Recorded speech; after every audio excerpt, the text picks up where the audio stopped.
नमस्कार, स्वागत है आप सभी का कार्यक्रम कृषि दर्शन में। एक ऐसा कार्यक्रम जहां हम परंपरा से तकनीक का समावेश कराते हैं।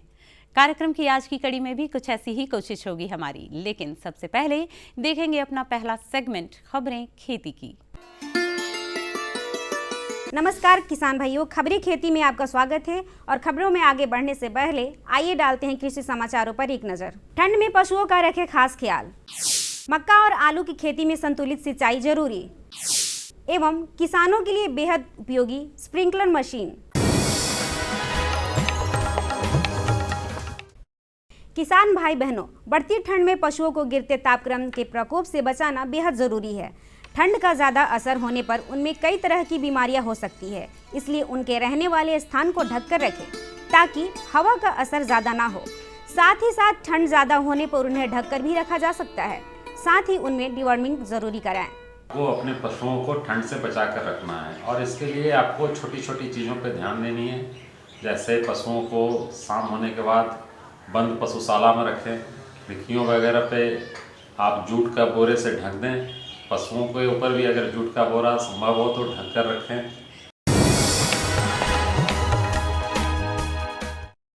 आलू और मक्का में सिंचाई का संतुलन रखना जरूरी है। चूँकि खाद की मात्रा ज़्यादा रखी जाती है, इसलिए रोपनी के 10 दिन बाद परंतु 20 दिन के अंदर ही प्रथम सिंचाई अवश्य करनी चाहिए। ऐसा करने से अंकुरण शीघ्र होगा तथा प्रति पौधा कंद की संख्या बढ़ जाती है, जिससे कारण उपज में 2 गुनी वृद्धि हो जाती है। प्रथम सिंचाई समय पर करने से खेत में डाले गए खाद का उपयोग फसलों द्वारा प्रारंभ से ही आवश्यकता अनुसार होने लगता है।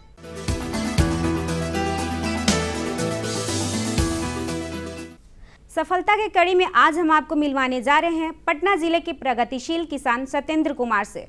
सत्येंद्र कुमार वर्तमान में गाजर की खेती कर रहे हैं, जिसमें उन्होंने 20,000 लगाए हैं और 4 गुना मुनाफे की उम्मीद कर रहे हैं। अपनी सफलता से वह औरों को प्रेरित भी कर रहे हैं। आइए जानते हैं उनकी कहानी, उनकी ही जुबानी। 1 बीघा मैंने गाजर की खेती जैविक विधि से किया है और इसमें करीब करीब मेरा 20,000 लागत लग चुका है। और अगर फसल तैयार होगा तो 4 गुना हमें इसमें फ़ायदा मिलने की। किसान भाई बहनों, यदि आप अपने खेतों में टमाटर लगाने जा रहे हैं तो इसके प्रभेदों पर विशेष ध्यान देने की ज़रूरत है। टमाटर के अच्छे प्रभेदों में है हींग सोना, जो देशी प्रभेद हैं। इसके कहीं भी लग सकते हैं। इसके अलावा अर्का सौरभ भी लगा सकते हैं, जिससे उत्पादन अधिक से अधिक मिलेंगे। टमाटर न सिर्फ सब्जी का जायका बढ़ाता है, बल्कि त्वचा की देखभाल में भी टमाटर का प्रयोग किया जाता है। टमाटर में विटामिन, पोटेशियम के अलावा कई प्रकार के खनिज तत्व मौजूद होते हैं, जो मनुष्य के स्वास्थ्य के लिए लाभकारी होते हैं। टमाटर की देशी किस्में हैं पूसा शीतल, पूसा 120, पूसा रूबी, पूसा गौरव, अर्का विकास, अर्का सौरभ और सोनाली आदि। जबकि हाइब्रिड किस्में हैं Pusa hybrid 1, Pusa hybrid 2, Pusa hybrid 4, रश्मि और अविनाश 2 रश्मि आदि।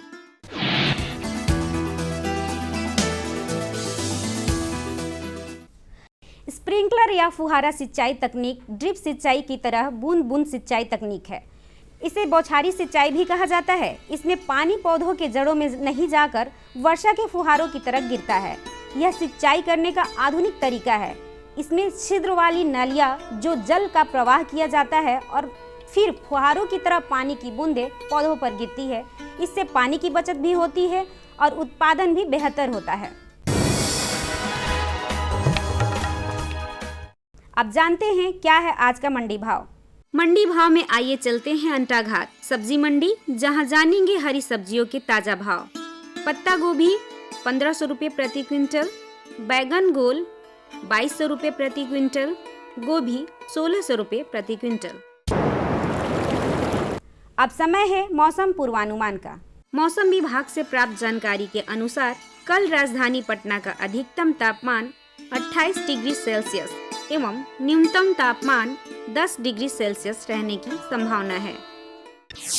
अरे भाई, सुना नहीं क्या? केसीसी ने किसानों का जिंदगी बदल दिया है।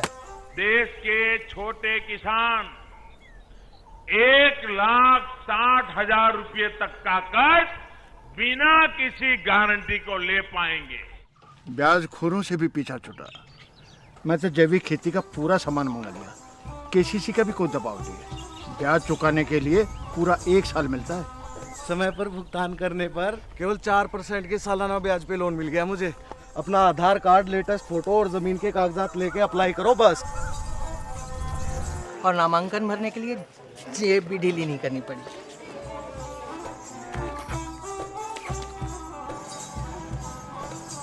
चाचा, उधार चुकाने के 24 घंटे के बाद उतने ही पैसे वापस निकाल सकते हैं। केसीसी ने किसानों की जिंदगी वाकई बदल दी है। तो आप भी। अरे भाई रामेश्वर, क्या बात है? बड़े परेशान दिख रहे हो। सोच रहा था कि अभी तो हाथ पांव चल रहे हैं तो खेती कर पा रहा हूँ, कल को जब इनमें ताकत नहीं रहेगी गुजारा कैसे होगा? पेंशन से।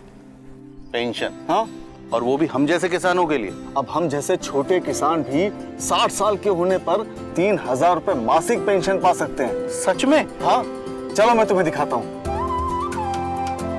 18 से 40 वर्ष की आयु के लघु और सीमांत किसान इस स्वैच्छिक और अंशदायी पेंशन योजना में 55 रुपए से 200 रुपए की मासिक किस्त देकर प्रवेश कर सकते हैं। भारत सरकार भी हर महीने किसान के बराबर किस्त का योगदान करेगी। कभी नहीं सोचा था कि हम जैसे किसानों की भी पेंशन का सपना कभी सच होगा। प्रधानमंत्री किसान मान धन योजना, अन्नदाता के परिश्रम को संबल, पेंशन से सुरक्षित उनका कर। नजदीकी जन सेवा केंद्र जाकर इस योजना से जुड़ें। हर जोखिम से निकल कर फसल आए, सुरक्षित हो जाए। फसल बीमा से हर किसान अब आत्मनिर्भर हो जाए। अब सूखा पड़े या बाढ़ आ जाए, कोई डर नहीं। अब ओले पड़े या कीट पतंगे फसल खा जाए, कोई फिक्र नहीं। अब कैसी भी आपदा हमारी फसल पे आ जाए, क्षति होने पर हमारे दावों का उचित भुगतान मिलता है, क्योंकि हमने लिया है प्रधानमंत्री फसल बीमा। बुआई से फसल कटाई तक हर जोखिम का दावा, न्यूनतम प्रीमियम पर अधिकतम भुगतान का वादा। योजना से हर साल जुड़ रहे हैं 5 करोड़ से ज्यादा किसान। अब आपकी है बारी। नजदीकी कृषि कार्यालय, सहकारी समिति, बैंक शाखा, अधिकृत बीमा कंपनी या जन सेवा केंद्र में स्वेच्छा से करा सकते हैं पंजीकरण। फसल बीमा पोर्टल या फसल बीमा ऐप द्वारा भी किया जा सकता है पंजीकरण। प्रधानमंत्री फसल बीमा योजना, आपकी फसलों का संपूर्ण सुरक्षा कवच। कृषि एवं किसान कल्याण मंत्रालय, भारत सरकार। खबरें खेती की में अभी आपने देखा मौसम के मिजाज को, ली जानकारी मंडी के भाव की और साथ ही साथ लिया जायजा नवीनतम तकनीकों का, उपकरणों का और जाना अपने एक सफल साथी के सफलता के राज के बारे में भी। चलिए सफलता के सिलसिले को बढ़ाते हैं आगे और आपकी सफलता को सुनिश्चित करने के लिए अपने विशेषज्ञ से हम जानकारी लेने का प्रयास करेंगे कि कैसे आधुनिक तकनीक के साथ की जा सकती है रबी फसलों की खेती। किसान बंधुओं नमस्कार।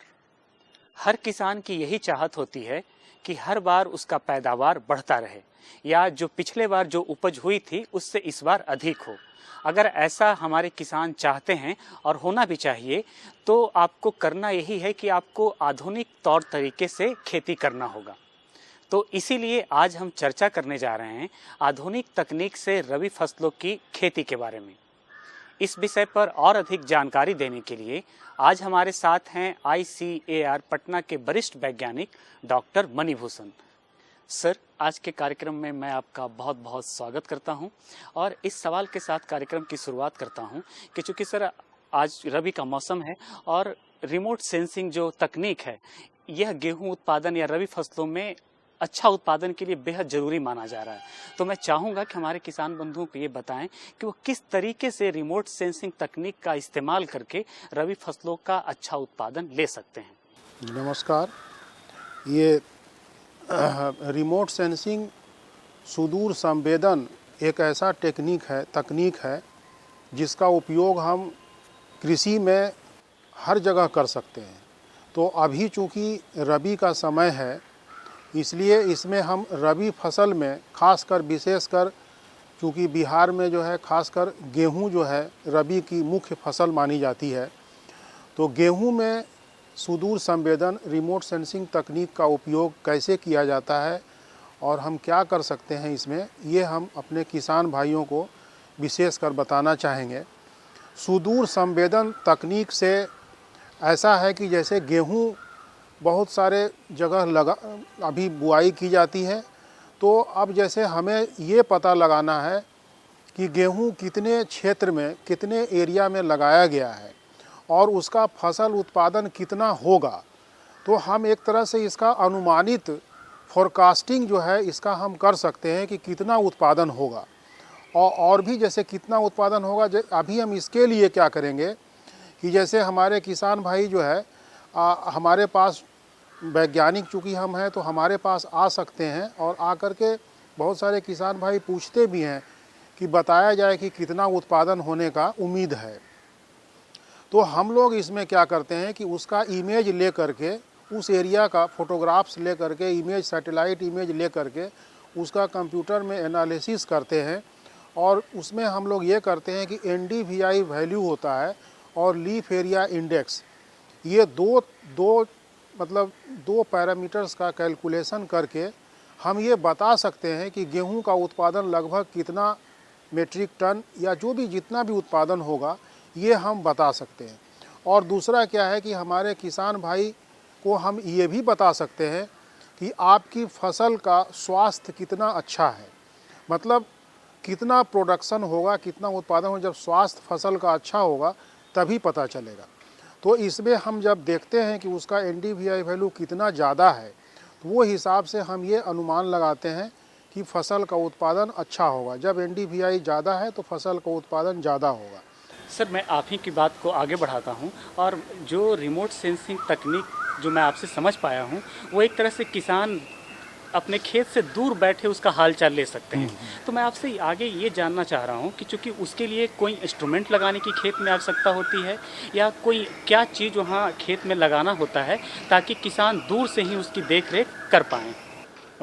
इसमें हमारे किसान भाई को खेत में किसी तरह का उपकरण लगाने की ज़रूरत नहीं है, क्योंकि हम लोग जो है सैटेलाइट इमेज लेते हैं और उसको हम कंप्यूटर पर बैठ करके खुद देख सकते हैं, या हमारे किसान भाई इंटरनेट के माध्यम से अपने घर में भी देख सकते हैं कंप्यूटर पर कि कहाँ पर किस चीज़ की ज़रूरत है, कहाँ पर सिंचाई देना है, कहाँ पे बीमारी लगी है फसल में, कौन सा दवा का छिड़काव करना है, और ये सारी जानकारी कंप्यूटर पर बैठे बैठे घर में ले सकते हैं हमारे किसान भाई।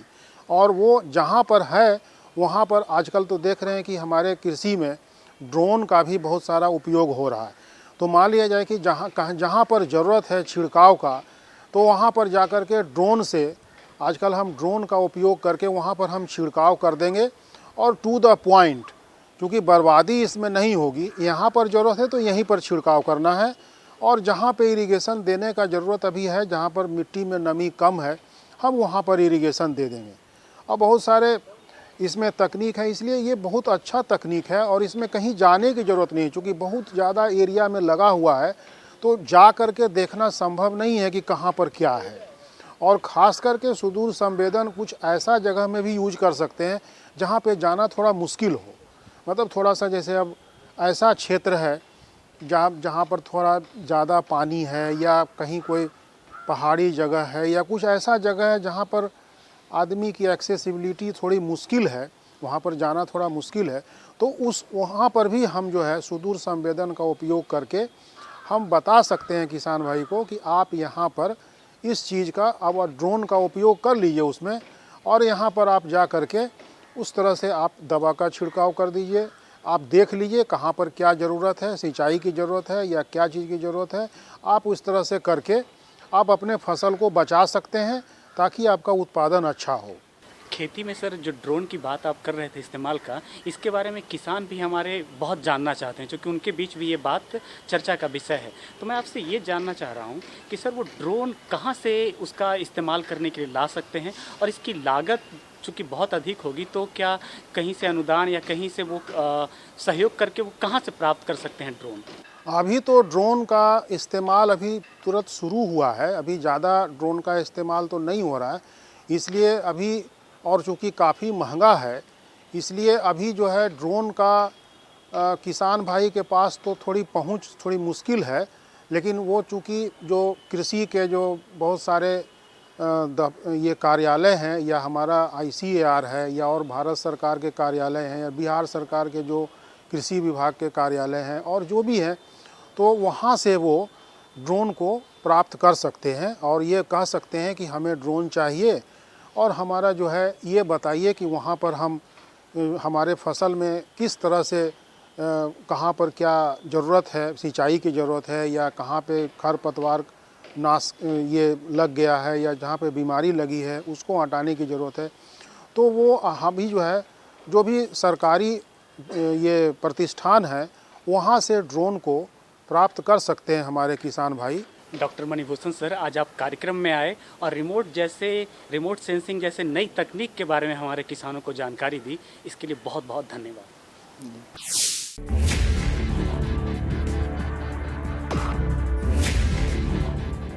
भोजन, जल और शुद्ध वातावरण हमारे जीवन का मुख्य आधार है और कृषि इसका मूल स्तंभ। पिछले 60 वर्षों में विज्ञान आधारित कृषि का व्यापक प्रसार हुआ है। साथ ही कृत्रिम संसाधनों के बढ़ते प्रयोग से कृषि की सतत क्षमता पर चिंताएं बढ़ी हैं। प्रधानमंत्री श्री नरेंद्र मोदी जी के दूरदर्शी नेतृत्व के अंतर्गत रसायन मुक्त जैविक खेती एक महत्वपूर्ण प्रयास है। रसायन मुक्त जैविक खेती को बढ़ावा देने के लिए 5 वर्ष पूर्व सरकार ने परंपरागत कृषि विकास योजना तथा उत्तर पूर्व भारत में जैविक मूल्य श्रृंखला योजनाएं आरंभ की। ऑर्गेनिक फार्मिंग को देश भर में बढ़ावा देने के लिए सरकार अनेक प्रयास कर रही है। इसके लिए परंपरागत कृषि विकास योजना के तहत काम किया जा रहा है। न सिर्फ ऑर्गेनिक फार्मिंग को बल दिया जा रहा है, बल्कि उसके लिए वैल्यू एडिशन और मार्केट की व्यवस्था भी की जा रही है। भारत सरकार एवं किसानों के सम्मिलित प्रयासों से आज देश के लगभग 36 लाख किसान 38 लाख हेक्टेयर क्षेत्र में जैविक खेती कर रहे हैं। इसके अतिरिक्त हमारे देश के अनेक ऐसे क्षेत्र हैं जहां आज भी पारंपरिक जैविक खेती हो रही है। इन पारंपरिक जैविक क्षेत्रों को जैविक प्रमाणीकरण सुलभ कराने हेतु PGS के अंतर्गत लार्ज एरिया सर्टिफिकेट का प्रावधान किया गया है। इस प्रक्रिया की विशिष्टता ये है कि इसमें प्रमाणीकरण मात्र 2 से 3 महीनों में हो जाता है, जबकि सामान्य परिस्थितियों में इसमें 2 से 3 वर्ष का समय लगता है। अंडमान निकोबार केंद्र शासित प्रदेश के कार निकोबार एवं नैन काउरी द्वीप समूह देश के सर्वप्रथम ऐसे प्रमाणीकृत जैविक क्षेत्र हैं। अभी हाल ही में संपूर्ण लक्षद्वीप को जैविक खेती के रूप में प्रमाणित किया गया है। वर्ष 2016 में सिक्किम राज्य पूर्ण जैविक कृषि राज्य के रूप में प्रमाणित हो चुका है। सुदूर उत्तर में हिमालय श्रृंखला के बीच स्थित लद्दाख ने भी पूर्ण जैविक के लक्ष्य की ओर बढ़ना शुरू कर दिया है। जैविक उत्पादों को बाजार सुलभ कराने तथा किसानों की उपभोक्ताओं तक पहुंच बनाने के लिए एक समर्पित जैविक खेती पोर्टल भी बनाया गया है। जैविक खेती पोर्टल के जानकारी मंच और विपणन मंच के माध्यम से किसानों को उच्च गुणवत्ता उत्पादन तथा बाजार उपलब्ध कराया जा रहा है। आशा है देश के सभी राज्य अपने जैविक क्षेत्रों का विस्तार करेंगे और देश में जैविक कृषि क्रांति को मजबूत करने में योगदान देंगे। जैविक उत्पादों की देश और विदेशों में बढ़ती मांग तथा जैविक उत्पादों का बढ़ता बाजार, किसानों की उपभोक्ताओं तक पहुंच तथा जैविक FPO द्वारा जैविक कृषि व्यापार में भागीदारी हमारे किसानों को अपनी आय बढ़ाने का अवसर दे रहा है। पिछले 5 वर्षों में जैविक कृषि उत्पादों का निर्यात दोगुने से अधिक बढ़कर 7,000 करोड़ रुपए से अधिक का हो गया है और इसमें प्रतिवर्ष 20% से अधिक की वृद्धि हो रही है। उम्मीद है पारंपरिक क्षेत्र के किसान भी इस बढ़ते बाजार से लाभान्वित होंगे और जैविक कृषि आंदोलन को आगे बढ़ाएंगे। किसानों की मुस्कान समृद्ध हिंदुस्तान की है पहचान।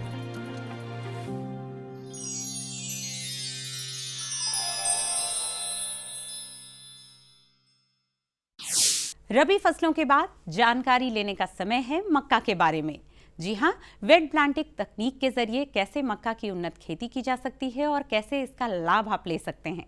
आइए अब लेते हैं ये जानकारी अपने अगले विशेषज्ञ से।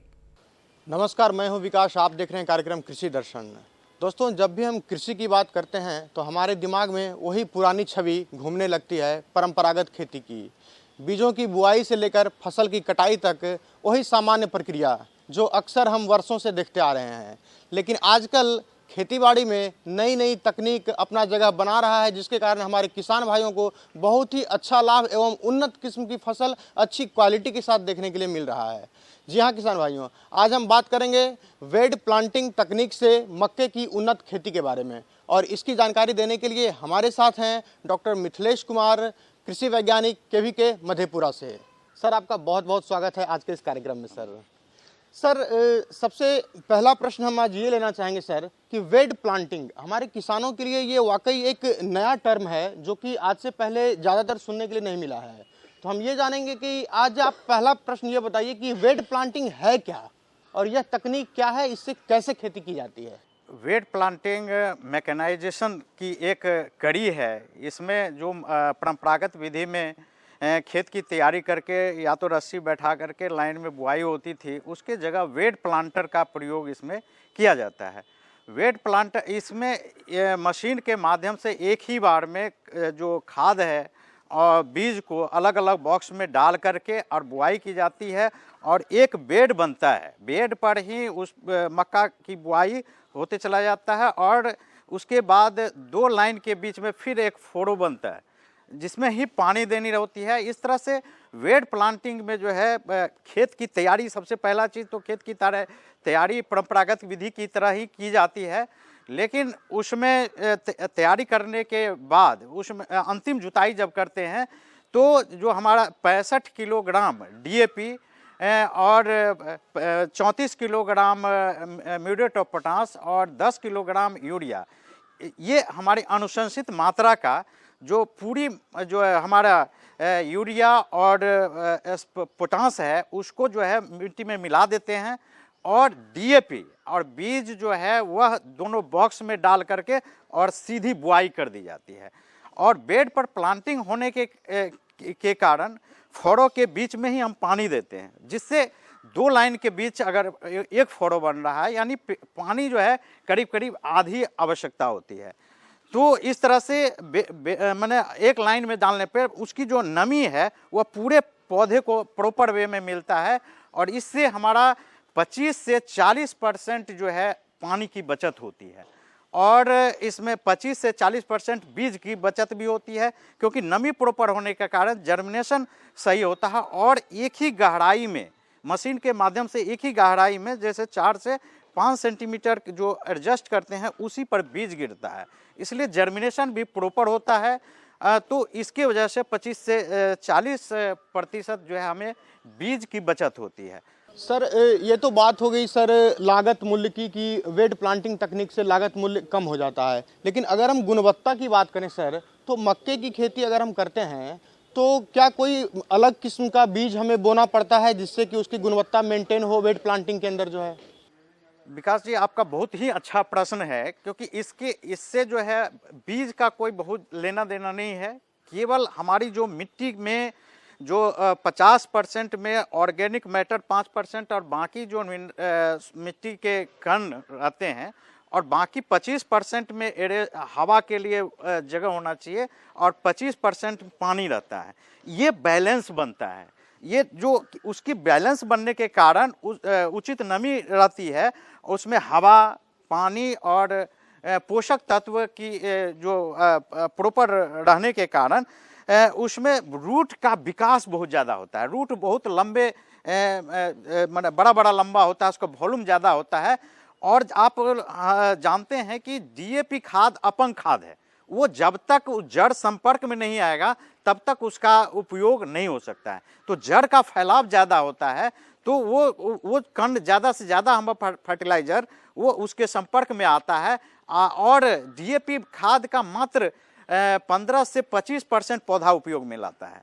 और जब जड़ का फैलाव होता है तो ये उपयोग दक्षता ज़्यादा बढ़ जाती है और इस तरह से पौधे जो है हेल्दी होता है। हेल्दी होने के कारण उसमें ग्रोथ बढ़िया होगा, तब उसमें रोग कीट से लड़ने की क्षमता बढ़ जाती है। सर एक प्रश्न और लेना चाहेंगे कि जैसे अभी हमने बात किया खरपतवार के ऊपर, तो हम लोगों के प्रदेश में जो मिट्टी है सर, इसमें अक्सर देखा जाता है कि आप कोई भी फसल बोएंगे तो उसमें खरपतवार बहुत ज़्यादा मात्रा में जो है पनप जाता है सर। तो ये जो तकनीक हम इस्तेमाल कर रहे हैं वेड प्लांटिंग का, तो इसमें खरपतवार मेंटेनेंस को लेकर क्या कोई अलग से कुछ करना पड़ता है या इसकी तकनीक ही ऐसी है कि वो ऑलरेडी मेंटेन हो जाता है सर? खरपतवार से मक्के की उत्पादन में 40% तक कमी देखी गई है, लेकिन जो बेड प्लांटिंग होता है इसमें क्या है कि 2 फोड़ों में पानी जाती है और उसके नमी जो है वह जो है प्रॉपर होता है। तो उसमें बेड प्लांटिंग में जो परंपरागत विधि है उसकी तुलना में खरपतवार कम आता है, लेकिन खरपतवार आता है। इसके लिए जो बुआई करने के बाद जो है 72 घंटे के अंदर एट्राजीन 600 ग्राम प्रति एकड़ यानी 1.5 ग्राम प्रति लीटर पानी में घोल करके और साइड वाइज या पीछे की ओर उसमें छिड़काव करते हैं ताकि पैर नहीं पड़े। जहाँ से पैर पड़ जाएगा वहाँ से बीज उसके घास के जन्म जाते हैं। सर आप हमारे आज के इस कार्यक्रम में आए, आपने हमारे किसान भाइयों को बहुत अच्छी जानकारी दिया है सर। उम्मीद करते हैं कि आप इन जानकारियों का पूरा लाभ ले पाएंगे और आपकी सफलता हम तक भी पहुंचेगी, देश तक भी पहुंचेगी। होंगे आपसे फिर रूबरू कुछ नए विषयों और विशेषज्ञों के साथ। तब तक के लिए रखिए अपना और अपनों का ख्याल और दीजिए इजाजत। नमस्कार।